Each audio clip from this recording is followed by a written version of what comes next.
త్రిసభ్య కమిటీ ముందుకి 2 సార్లు హాజరయ్యారు ఎమ్మెల్యే అరవ శ్రీధర్. ఎన్ని కేసులైనా ఎదుర్కొనేందుకు నేను సిద్ధంగా ఉన్నా అంటున్నారు. నా దగ్గరున్న ఆధారాలన్నీ కూడా కమిటీకి సమర్పించాను.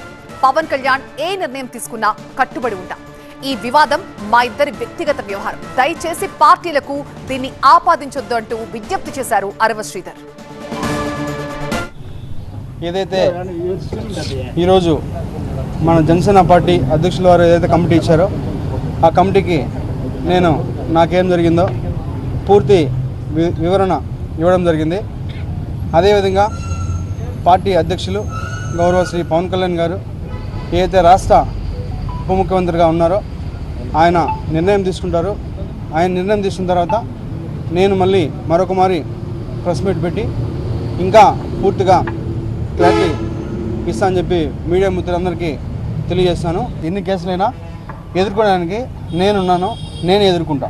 వాళ్ళు 100 కేసులు పెట్టినా కూడా నేను వాళ్ళు క్లారిటీగా విత్ పెన్ టు పెన్ ఇప్పుడు ఏదైతే కమిటీకి ఇచ్చానో అదే విధంగా నేను మళ్ళా కోర్టుకు కావచ్చు లేకపోతే ఇంకేదైనా కమిటీకి కావచ్చు చట్టపరంగానే నిర్ణయాలు తీసుకోవాలని చెప్పి నేను ఈరోజు మీ మీడియా మిత్రులందరికీ తెలియజేస్తాను. నాకు ఎవరైతే ఆ వ్యక్తికి జరిగిందో పూర్తిగా ఇది వ్యక్తిగత విషయం. దయచేసి ఎవరు కూడా పార్టీలకి రుద్దొద్దు. ముఖ్యంగా జనసేన పార్టీ అనే పేరు ఎత్తకుండా వ్యక్తిగత జరిగిన విషయం కాబట్టి వ్యక్తిగతంగానే నేను కమిటీకి సబ్మిట్ చేశాను. కమిటీ ఏదైతే మన పార్టీకి చెప్తుందో అదేవిధంగా పార్టీకి కూడా నాకు చెప్తారో ఆ చెప్పిన తర్వాతే నేను ముందుకెళ్తాను. ఎప్పుడైతే కమిటీ నుంచి పార్టీ నుంచి ఆదేశాలు వస్తాయో మరి అప్పుడే నేను ప్రజల్లోకి వస్తాను.